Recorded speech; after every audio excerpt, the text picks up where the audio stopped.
반갑습니다. 졸업배낭 한상범 강사입니다. 자, 이번 강좌부터는 이제 우리 중세 역사 고려 이제 들어갈 차례죠. 고려 시대에 들어갔는데 이 고려라는 나라는 500년의 역사가 있습니다. 500년의 역사가 있는데 이 500년 역사를요, 시기를 우리가 보통 고려 초반, 초기, 그리고 중기, 그리고 후기로 나눕니다. 후기로 나누기도 하는데 이 후기가요, 다시 이 후기를 두 시기로 나눠가지고 후기, 말기로까지 나누기도 합니다. 이렇게 나눠가지고 이것은 이제 지배층의 변천 또는 이민족의 침입 이런 것들이 있을 때 같이 맞물려서 이렇게 시기를 나누거든요. 그 중에서 우리는 오늘 고려 초기에 어떤 이야기들이 있는지를 볼 텐데, 고려 초기에는 왕들의 업적을 정리할 겁니다. 이 고려 초기에 있는 왕들은 고려란 나라가 쭉 천년만년 이어갈 수 있게끔 여러 가지 제도들을 정비했을 텐데, 그 왕들의 업적을 통해서 고려 초기 때 이야기를 한번 정리해 보고, 그 다음에 이제 중기, 후기 이런 식으로 진도를 나가도록 하겠습니다. 그러면 이 고려라는 나라는 500년의 역사가 있는데, 이 500년 동안 총 34명의 왕이 존재를 했었어요. 34명 중에 여러분들이 한국사를 공부할 때 꼭 기억을 해 주셔야 되는 왕이 4사람이 있는데, 그 중에 3사람이 고려 초기에 등장을 합니다. 그 왕들의 이야기를 한번 해볼까 합니다. 일단 고려 초기, 고려란 나라를 세운 사람부터 정리를 해야 되지 않겠습니까? 고려를 세운 왕건 이야기입니다. 나라를 세운 왕에게는 태조라는 호칭이 붙죠. 태조 왕건. 그러면 이제 태조 왕건의 업적들을 하나씩 볼 텐데, 918년에 고려란 나라를 건국한 게 왕건입니다. 그 전에 신라 말기에 후삼국 시대에 있었죠.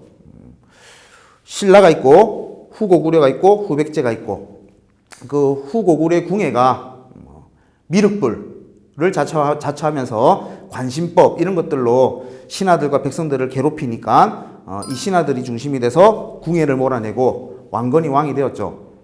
그러면서 고려로 나라 이름을 바꾸고 수도를 도읍을 어디로 잡았는고 하니 왕건의 본거지였던 송악입니다. 지금의 개성이죠.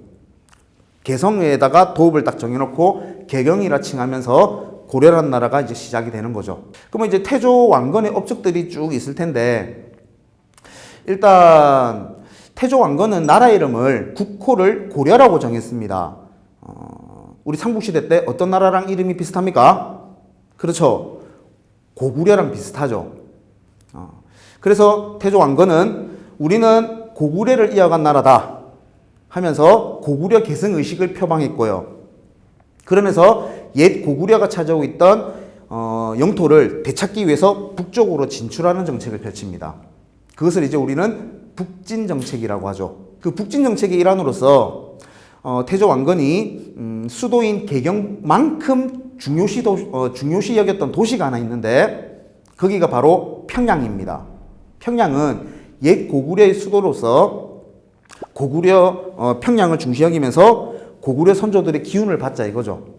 그러면서 북쪽으로 치고 나가 보겠다, 이런 의도가 담겨져 있는데, 이 평양을 수도인 개경만큼 중요한 도시에서 서경으로 삼고 북진 정치의 전진 기지로 활용을 했다는 겁니다. 그 결과 대동강까지였던 우리 영토를 청천강까지 올리는 영토 확장을 하는 이런 업적이 있고요. 그리고 태조 왕건은 신라 말기의 호족 출신이에요. 신라 말기에 있는 각 지방마다 호족들이 있었죠. 그 중에 한 명이었던 왕건이 왕이 되었다는 겁니다.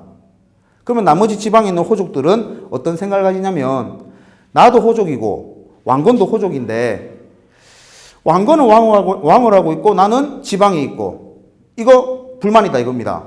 그래서 나도 왕할란다 하고 반란을 일으킬 수 있다는 거죠. 그래서 태조 왕건은 이 호족들을요 완전히 눌러버리는 게 아니고 전부 다 자기 편으로 끌어안아요. 그것을 이제 우리는 무슨 정책이라고 표현하는 거 하니까 호족 포섭 정책이라고 합니다.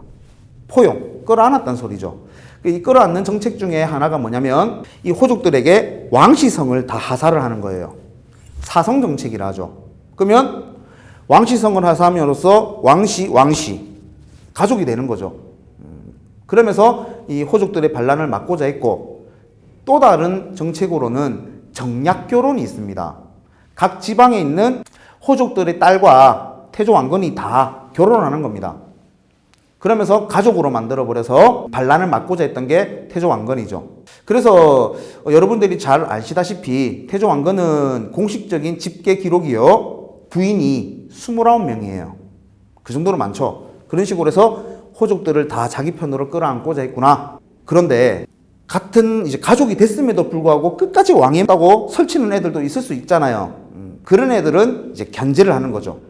반란을 일으키지 못하게끔 견제를 하는데, 그 호족을 견제하는 정책으로서 가장 대표적인 게 기인제도라는 게 있습니다. 이 기인제도라고 하는 것은 통일신라 때 상수리 제도에서 유래되었다라고 얘기하는데, 뭐 하는 거냐면 일종의 인질제도예요. 지방에 있는 호족들의 장손이나 장남을 다 태조 왕건이 개성으로 불러들입니다. 수도로 다 불러들여서 하루에 한 놈씩 두둑이 패면서 사는 게 아니고, 좋은 밥 먹이고 좋은 옷 입히고 좋은 교육 받게 해줘요.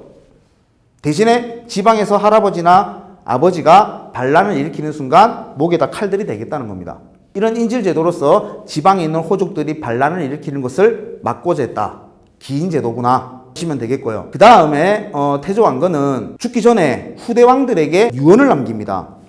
지침서라고도 하는데 훈요 10조라고 하죠. 훈요 10조. 후대 왕들에게 남긴 지침서 10가지가 있는데, 그 중에 뭐가 들어가 있냐면 서경을 중시해라, 이런 말이 들어가 있어요. 1년 365일 중에 100일은 서경에서 먹고 자고 해라, 뭐 이런 표현들이 있고요. 또 다른 하나가 뭐냐면 고려가 건국되는데 불교의 공이 크다는 거예요.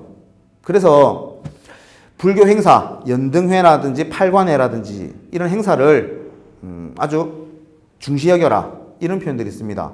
이 표현을 통해서 볼 때 고려라는 나라는 불교 국가구나라는 것을 우리가 파악할 수 있는 거죠. 그래서 불교가 엄청 유성했었던 게 고려시대입니다. 뭐 의천이라는 승려도 있고 진울이라는 승려도 있죠.